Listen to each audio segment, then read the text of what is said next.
What is going on in today's live coaching session? We're going to be diving into feedback we got from the media partners, from all the magazine editors at Get Published Live on all the things that stood out to them that helped people get cast for media features, and then things that made it very difficult to cast individuals. So the things that really worked and the things that really pulled people's applications down.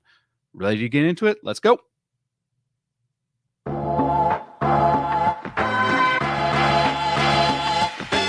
Are you tired of the endless stream of fantasy marketing and vanity metrics? Yeah, so am I. My name is James Patrick, and I'm an internationally published photographer, media specialist, and marketing strategist. I'm also a student of professional development, and like you, I've been left frustrated by all of this influencer-driven generic advice, making us think that we are just one course, conference, or manifestation away from the life of our dreams. We need to cut through this crap and move beyond the posturing, beyond the facade, beyond the image to take real action on the real work that will create the real results. This is the Beyond the Image podcast. Thank you so much for tuning in to our podcast live, our live podcast.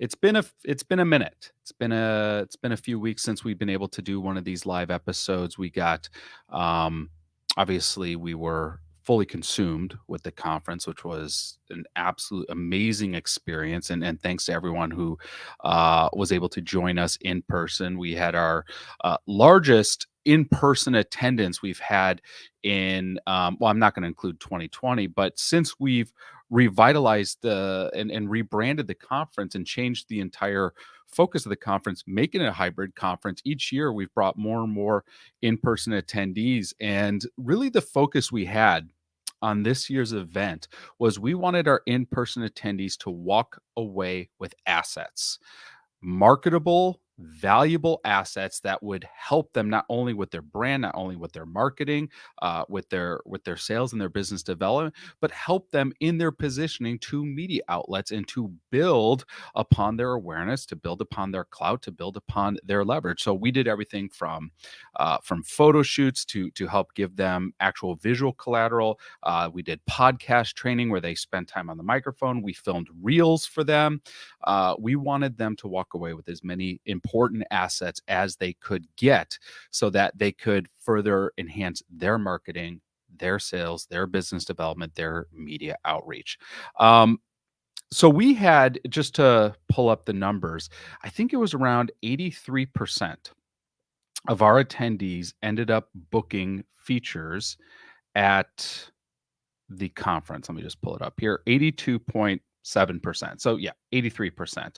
And out of that includes 152 magazine features. That includes 57 podcast interviews, 20 digital or TV features, totaling 229 features. Now, out of those 229 features that were booked, 32 of them, that's right, 32 were magazine covers. Now, here's what's really cool is we've also reached out to media partners in addition to the ones that we originally partnered with. And we basically went to them and said, listen, you have got to see the quality of the submissions we have received this year.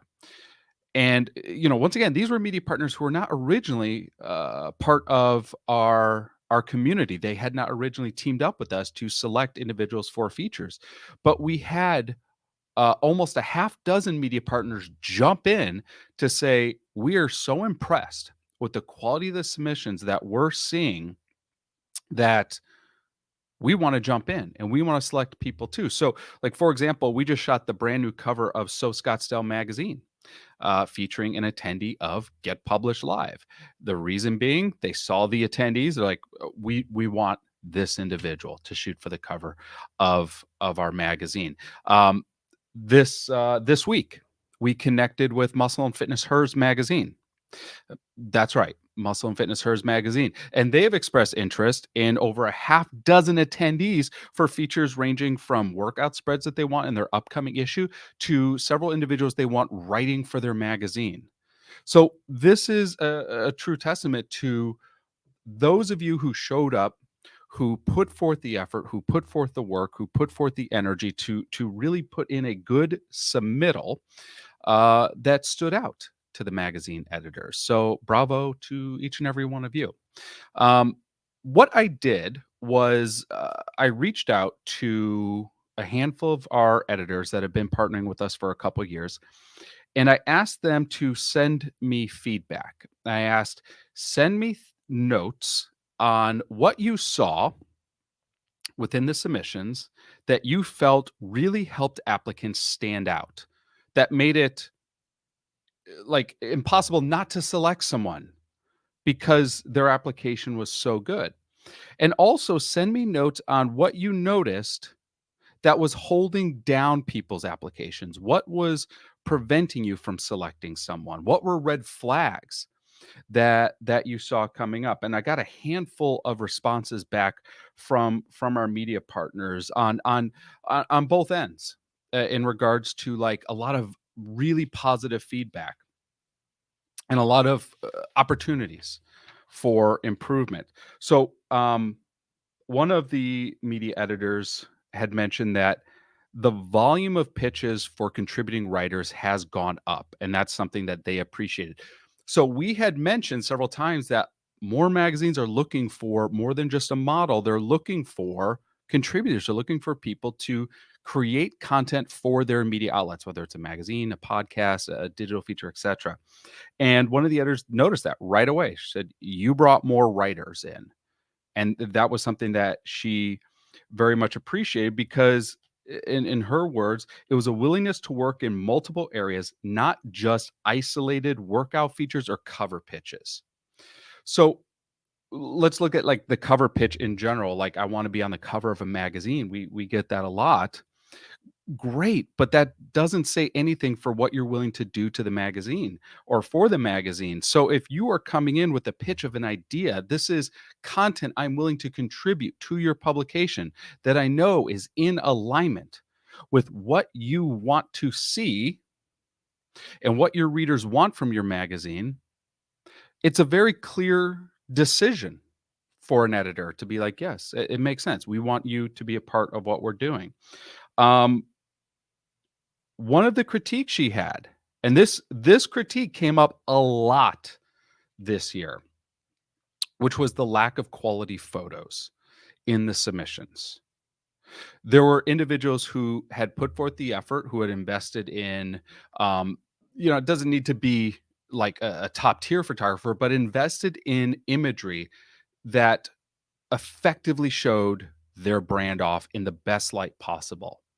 And those submissions stood out. Because understand that when they're looking at your submissions, yes, they can dive into your Instagram and they could dive into your website, but it doesn't mean they're going to. And it helps that all that information is contained right within that submission. That's why the submission asks for so many details like, what are your pitch ideas? Give us your bio, give us your resume. Because we wanted to build it all within one container to prevent them from having to really scour the web to find out all about you. So the more comprehensive the pitch, the easier it was for an editor to get a very holistic view on the subject. But I think every editor we talked to, yep, every editor we talked to pointed out that if someone was lacking quality imagery in their submission, it made it hard to consider them. Now, the asterisk to this is if individuals are pitching themselves exclusively as writers. There are a few individuals who pitch themselves exclusively as writers or exclusively as guests for podcasts, and they might have uploaded just a headshot or something like that that still looked good. That's fine. We're talking about individuals who wanted their photos or themselves to be featured in photos within the magazines. Um, okay, another editor had made the comment that the more succinct a pitch, the better. So brevity really helped. Now, there is a balance between brevity and making it obvious that you didn't even try. And it was unfortunately very obvious when we saw a submission of someone who tried and someone who clearly did the bare minimum. It was clear if it was just a copy and paste. It was clear if they've never watched a single one of our trainings. It was clear if they didn't watch the tutorial video teaching you how to go through and do the submissions. It was clear if they never listened to one of our podcasts. It was very obvious. Now, we were careful that inexperience was not a deal killer in regards to selections. So, for example, a lot of first time attendees, how could they know how to do the best submission if they've never attended the conference before, unless they have listened to the podcast and watched our videos, etc. And it was clear the ones who did and the ones who tried. So we did not, it was not all about experience, like how much experience are you bringing to the table. None of the responses that came through from the editors was about experience, lack of experience. They didn't showcase their experience well enough. The point that this editor is making was, and I'll use bios as an example. It would be this very long kind of novella detailing so much about this person that it became very difficult to find the hook or the salient points in it. What are the most important things you need this editor to know about you? Those need to be up top. They need to be focused on. Because the longer your bio gets, the less attention people are paying as they're reading further and further down. So if you're it's, they call it burying the lead. If you're burying the most important parts of your pitch in the second or third paragraph, the editor's attention has already started to go down. You need to lead with it. Remember, we talked about the three parts that make it a successful pitch. It's who you are, it's what you do, and it's what you want to do for media outlets. And that third one being the most important one. So leading with your hook, leading with your unique differentiator, leading with the things that help you clearly show why you stand out from any of the other people submitting. One of the other editors pointed out that under things that worked, it was when individuals were very clear and intentional about what they could offer to the media outlets. So, for example, telling us that you either wanted to write or that you wanted to model, and then being very specific about what you could write or what you'd be able to accomplish as a model. Here's another. This hits it again. Images that show versatility. So not a bunch of images that look the same, but images that show a wide range. So whether it's a headshot, like the hero images, the cover images, action images, fashion images, lifestyle images. So diversity within a portfolio was something that they like to see from individuals that they ended up working with. Delivering a specific hook of an idea rather than broad or vague topics of interest. So the example I'll give is when we ask people to contribute topics or ideas, someone would lead with I'm not going to give a specific example, but I'll create one. Ways 7 ways that you can create an effective nurture sequence with your clients to onboard more sales. Okay. That's a hook. It's very clear what that's going to be about. We know what you're going to write about. We know what we're getting out of this. So that's a hook that is specific, to the point, and it is of interest of any of the publications that would run an article like that. It was very clear that, okay, this is what we could get working with this person. That's an easy yes. A vague generic topic would be someone says, I can write about fitness, mindset, health, wellness, and nutrition. But what about any of these things? These are just vague, broad topics. We want to know. And more importantly, like, what could you, like, let's take nutrition. Like, what about nutrition? What do you specialize in nutrition that would be of interest or relevancy or value to these media outlets? So it's drilling down. It's taking what your ideas are and it's connecting your ideas to what is unique about you and why you are the person to be writing this or talking about this or bringing this in front of the audience. Okay, so things that did not work for this editor. She noted there were a lot of spelling mistakes and bad grammar in the pitches. Um, this is not a need to be an English major, but it is just a quick proofread your submission before you click send. Um, I showed an example of someone who had pitched to be on my podcast, who did not proofread their submission because they copied and pasted it from another submission because they were addressing this to someone named Dr. Justin.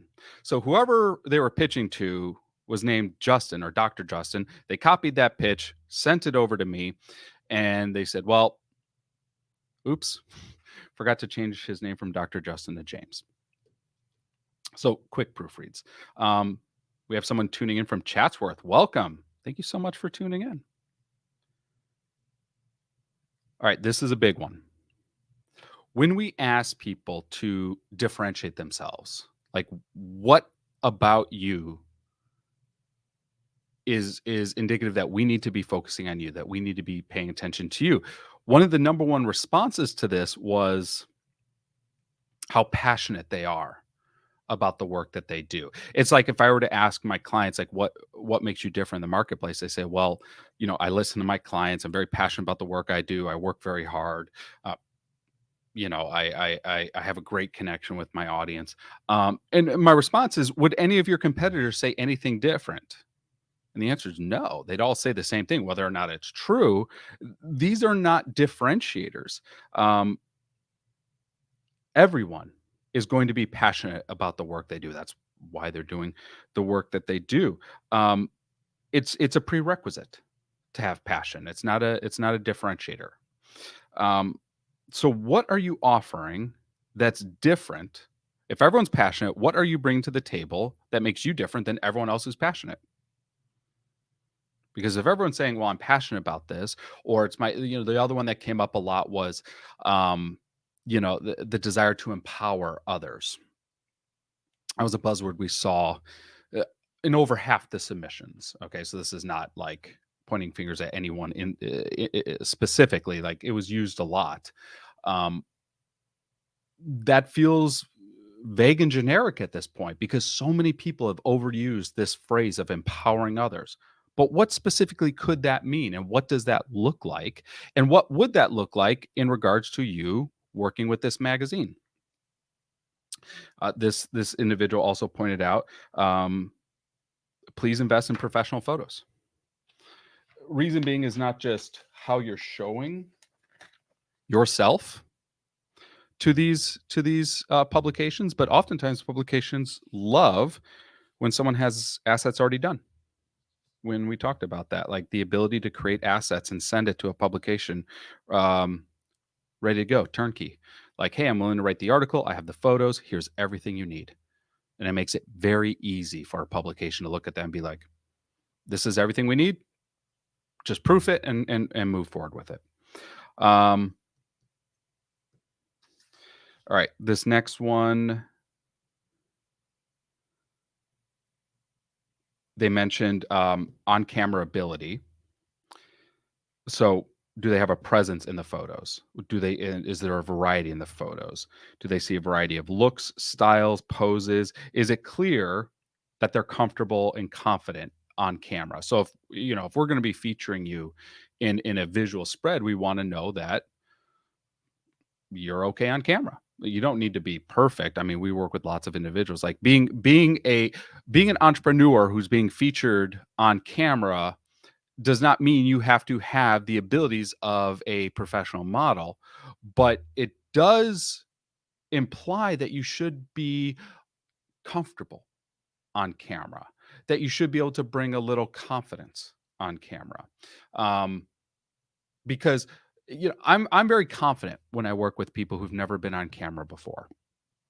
And I've worked with hundreds, if not thousands, of individuals who it was their first photo shoot ever, and we're trying to create something for media. And I work very diligently and very hard to pull things out of people that they never knew was there, that everyone else could see within them, they just couldn't see for themselves. But not every photographer is going to do that. And that being said, it's incumbent on you to bring as much as you can to that production or to that set to be able to show that. Um, this editor also mentioned, did they put effort into their application? Once again, this came up when it was clear when someone rushed an application and didn't really put time or energy into their application. They mentioned their exact words. It was clear when the bare minimum effort was put into an application. So just putting a little bit of time and energy. We had some who, understanding that, we had so many different media partners. I mean, we had, I think, over 50 media partners across a variety of different disciplines and industries and focuses. So what some submissions did was they actually segmented out their submission to say, for these types of outlets, let's say health and wellness outlets, these are things I can contribute. For these other types of outlets, let's just say business or lifestyle, these are things I can contribute. They actually broke down their submissions into categories. Well, that made it really clear if you run a entrepreneurial focused publication like we do with Icon, what you can contribute to Icon, because we could pull it right out of there. So there were individuals who looked at the scope of our casting partners and categorized them and said, well, we got some fitness, we got some lifestyle, we got some business, we got some personal development ones, we got some fashion ones. Let me see if I can come up with content ideas for each of these. So they did their homework. And that was really cool to see. Okay, this other editor, same thing. Did the visuals pull in my interest? Was there, like, if they were submitting their like photo portfolio samples, were they good? Did they pull me in? Did it make me see potential within their brand? Um,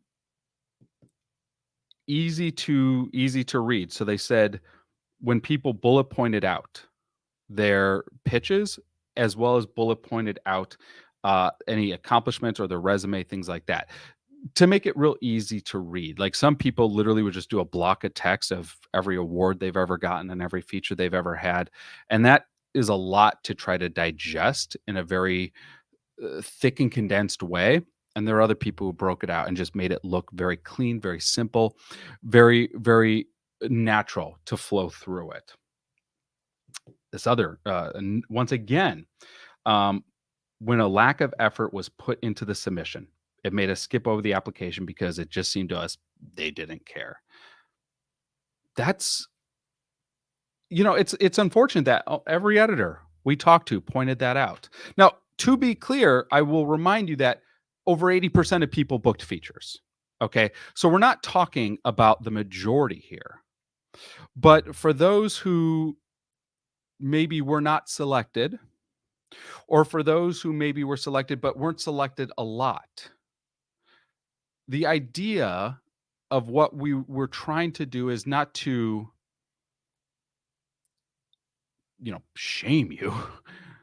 We're not doing a what is that show? That HBO show. Not House of Dragons, the one that came before House of Dragons. Don't remember. Where she's walking down the thing and they're saying shame, shame. We're not trying to shame you.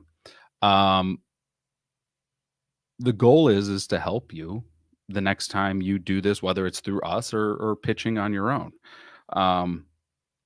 But it is a bit frustrating to see that some did not put in effort. Um, and we unfortunately we've seen that every year, which we may have a small percentage of our attendees who feel like the cost of admission was enough for them to garner something. And when they don't stand out compared to others, um, they might just as soon blame the conference. Well, I didn't get anything out of the conference. Well, others did. One of the things that I saw personally was individuals who relied on the status or clout of their brand and offered nothing to the media outlets that was unique, different, or original or new. So there were some people who submitted who had established brands. And it was clear that because of the clout or status or the size of the establishment of the brand that they have, that they felt they maybe were owed or were deserved a lot of features just because of perhaps their name. And it was very easy to see how a lot of them were looked over for things that they should have booked. They should have landed, but they didn't book it and they didn't land it. And the reason is they didn't put in the energy to try to land it. And if you're a magazine editor, what is more valuable to you? Someone with a brand who is clearly showing that they're not willing to put in the energy even to ask for a feature with you. Because that's essentially what it is. Like you're not even willing to put in the energy to say, here's what I can do with you, versus someone who is really working on their brand and has shown very clearly that they're willing to put in the time and the energy to work with you. Well, as an editor, it's going to be the latter. It's absolutely going to be the latter. We want, as publishers, as editors, as uh, content creators, we are looking for partners to help us create this content. Um, one more point, and then we got a really good question I want to dive into. For those that were applying for writing features, um, proofread your writing submissions, like the submissions that you send in. It was once again a little clear when someone has written before and maybe someone hasn't, and it wasn't even proofread. It doesn't need to be, we don't need to see something that was published in a a newsstand publication, but we do need to get a clear sense that you can write effectively and grammatically correct. Okay, so we have a few questions here. Uh, okay, I'd love to hear about how publishers are handling or plan to handle article submissions through Chat GPT. Um, really good question.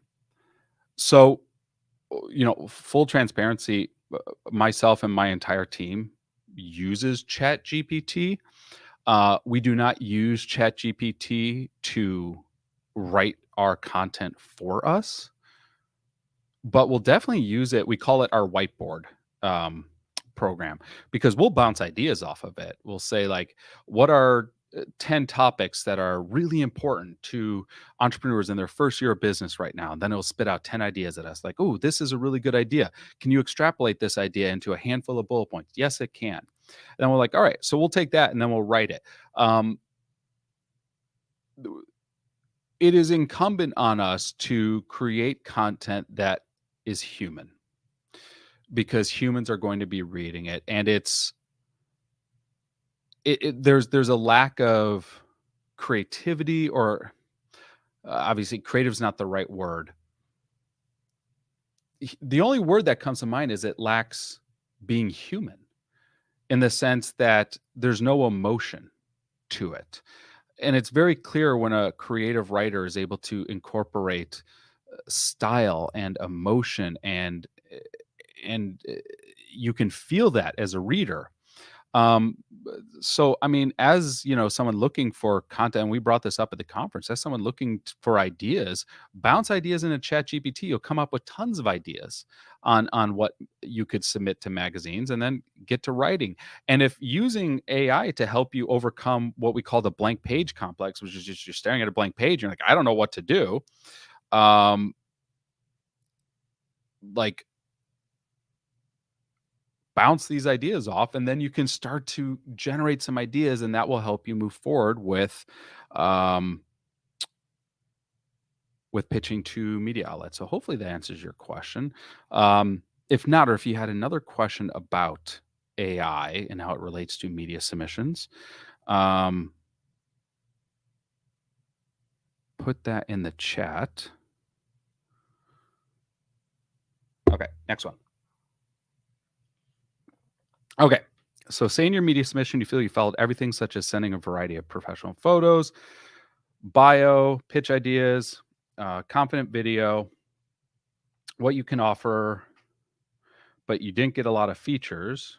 What do you think is the missing factor? Um, is it lack of experience or is it more interest? Um, so, not having like, I don't know who this is, but one thing we noticed was lack of specificity. And when I say lack of specificity, it came up when we saw someone who had lots of potential. And this came up a few times, but we couldn't connect the dots to see what we could use that potential for us. Or it was kind of brought on us as magazine editors or publishers to try to figure out, well, what could I do with this individual? Um, and so for some people, we just had to connect, let's say, one dot, and like, they were missing the boat on how they were pitching themselves. Like they were close, but they kind of missed it. But there's a few things that we can connect to be like, okay, we could probably use them over here. We can probably incorporate them over there. Um, with some other submissions, we saw potential, but whatever they might have been pitching, whether it was topically, we'll go with topically, it was not in alignment with what we were wanting as a publication. And I'm speaking for the publications we're overseeing and using that, so extrapolate that to the other publications. So it's like, okay, this person has lots of potential, but the ideas they're submitting we cannot use for our audience or for our editorial focus. And for some, we can be like, well, we can modify these topics to connect within. And for others, it's like, it's too far. There's too much of a chasm between what they're pitching and what we could use as a publication. So I'll bring up again, like when people segmented out their pitches. Here are topics I can pitch on this, or here are ideas I can pitch within this genre or range. Here are other ideas I can pitch within this other genre or range. And that helped a handful of individuals who were either A, very specific to one genre. So, for example, we had a lot of health and wellness publications at the conference. Uh, so, if that's myopically your focus, okay, we there's a handful there, but we also had a lot of newer media outlets that were tied more into lifestyle, that were tied more into um, culture, that were tied more into um, we even had fashion in there. We had lots in personal growth, development, and entrepreneurship. And that was a massive opportunity that a few capitalized on because they would come up with topics that would target these media outlets. But it was a few. Not everyone was coming up with ideas that would target all these media outlets over here. So anyone who did kind of, let's just say, do that extra step, they were standing out very clearly. It's like, oh, we see exactly what we can use this person for. So that's, uh, you know, not knowing specifics, that's the advice I would give, which is, all right, who are the media partners and what of my ideas can I frame for these media partners? Now, let's look outside the conference and let's look directly into pitching to specific magazines. It would be of great benefit to, like, let's look at the magazines over there. uh we'll just use Yeah, we'll use GQ magazine. So GQ magazine is categorized in all these different sections. So you come up with a pitch angle. It's not here's an idea that is great for your audience. It's here's an idea that's great for your audience in this very specific section. And I want to create something for this very specific section because I know in every issue you have this, let's see, this lifestyle feature section, and my idea fits within what you're already doing. So basically, it shows that, oh, you know what we do, you know what we need because you've already gone through to plug in. Basically, you're just plugging into our template already. We are currently going through a complete rebrand of one of our titles, and in that rebrand, we have an entire plan of what every issue is going to be looking like. And in this plan, we know what our front of the book is going to include. Front of the book being the first handful of pages with the magazine, what all those features are, because they're going to be the same features every single issue. Which means once you see one issue, you'll know what the features are or the themes of the features are for every subsequent issue. Then we'll go into cover features. Okay, so then from the cover feature, then we have four main features that are going to be our four main highlights of that issue. And then we go into the back of the book, and then we'll have one, two, three, four different sections in the back of the book that will be the same in every single issue. So when you are pitching to a media outlet, you can look at their framework and say, all right, uh, here's this section or here's this feature, this column that they do in every single issue. What I have to offer would fit perfectly in that. So let me connect with that. Another thing you can do is, and we mentioned this at the conference, is pulling the media kit of any publication, because that media kit will give you the editorial calendar for that publication for the next calendar year, which will help you identify major categories of topics. So let's say they have a runners issue coming up and you happen to have some experience in that and can contribute to that. Well, you could align yourself with that in advance because you know that's coming in 3 or 4 months. All right, regarding the Chat GPT, thanks for your answer. This gives me more motivation to utilize it as a whiteboard and not a competitor. Um, yeah, I don't know of any media outlets that are just having people write articles in Chat GPT. Um, it might not be ones that get lots of readers, I would say, because I can't imagine wanting to read that too much. Um, and also, like, okay, so a couple things on this. Someone had said that AI itself is not going to put anyone out of business. The person who knows how to use AI will. And that stuck with me because, as a photographer, I've seen several rounds of like shifts within my industry that caused a lot of fear. I saw it when there was a transition from film to digital. And that was like right at the forefront of my career. And yes, I had shot film, but I really came in with digital. And I was kind of this, that was my entry point.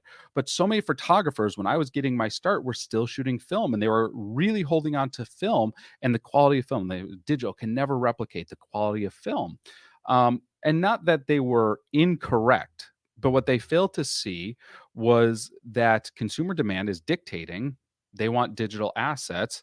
Thus, unless you are adapting to provide these digital assets, clients are going to stop hiring you. You become irrelevant to what consumer demand is. We saw it again with social media, where so many photographers were saying that real clients will never hire anyone off social media. Real clients, as if social media was just for, it's just for the kids, right? Um, but what happened? Consumer demand dictated that clients wanted to find the people that they were collaborating and working with using social networks. And thus, if you were a part of it, you were at the forefront of building these relationships. And if you were not, you became irrelevant again. We saw the same thing in the recession of 2008, which was all these photographers were complaining that there's all these new photographers entering into the industry. They're giving away all their photos. They're doing photos and videos. They're undercharging. I would hear that one a lot. All these young photographers are undercharging. They're driving down rates. And that's hurting our industry because I can't get what I used to get because other people have ruined the rates. They've driven them down. And what they were failing to see was it's not new photographers coming into the industry that is shifting the industry. It's once again consumer demand and what consumers are wanting from the people that they're working with. So if consumers as a whole are saying we want lower rates, we don't want to pay the same thing we've been paying, what's going to happen? Rates are going to go down. And as lots of new photographers are into the industry, if you're losing business to that, it's not just because of your rates. It's because they were offering something that you were not. Maybe they were no one's going to hire crap just because it's cheaper unless they're a bad client. And if they're a bad client, why do you want to work with them anyway? So, what are you bringing service wise or value wise that is helping you stand out, that is differentiating you, that is showing what your value is in the market? That is so critically important. We saw it again, uh, 2019, So, this is a new evolution of how individuals can either incorporate a change within an industry, get creative with it, see how they can use it for their benefit, or others are going to figure that out and you won't. And that's not a place I would want to be. I would want to be the person who's creatively figuring out how to use it to add value. This is not replacing, this is adding value. Um, like we use it for, like I said, like we use it as a whiteboard, just bouncing ideas off of it, helping us fill out blank pages in less time than it would take before. Um, but then we're still writing our articles. I'm still shooting our photos. Like we're not subbing out all of our creative to that. So that was a really, really good question. All right. That was a lot of good engagement and feedback. For those still looking for some cool features, I want you to definitely pay attention to some of the things we have coming out. As I mentioned, one of our titles is going through a major rebrand right now, and we have a lot of details coming out about that in the coming weeks. But for those that have attended our Get Published live event, you're part of our private Facebook group. Our editor has been posting lots of opportunities in there, but it requires that you respond and it requires that you show up. So go to that Facebook group, the Get Published Live Facebook group, check out some of the opportunities she's been posting in there. We're also going to be doing a lot more calls for entries for some of our upcoming features and submissions. So stay tuned for that. We have someone asking, how do I access the media calendar for the revamped magazine? That will be up once the magazine is revamped. Great question. We are in it. It is. This is a. This will be moving forward in the third quarter of this year. So we're in the process of it right now. We're right in the middle of it. So basically, we went from like hosting this major conference to like, well, let's not take any time off. Let's now go through a major rebrand of one of our publishing assets. Also, I am always looking for pitches for the Beyond the Image podcast. So if you haven't listened to this, well, you're listening to it right now. But we have a guest on the show every single week, talking about marketing, sales, branding, personal development, navigating our careers in a cut through the clutter, no BS way. You have something to offer, I'd be glad to have a handful of you on my show. We selected a handful of you at Get Published Live. Would love to feature more of our audience on the show to share their insights and their expertise. So you know how to get a hold of me. Let me put my number up on the board. It is, I gotta find it. 480 605 3245. That's it. Let's see. There it is. 480 605 3254. Text me anytime. Send me your ideas. Look forward to having you on the show. Thank you so much for tuning in. I appreciate you taking the time to get a little information to help you in your future pitches. Should you need anything, shoot me a message. Happy to chat with you. Hope you have an amazing rest of your day. We'll talk to y'all soon. Take care.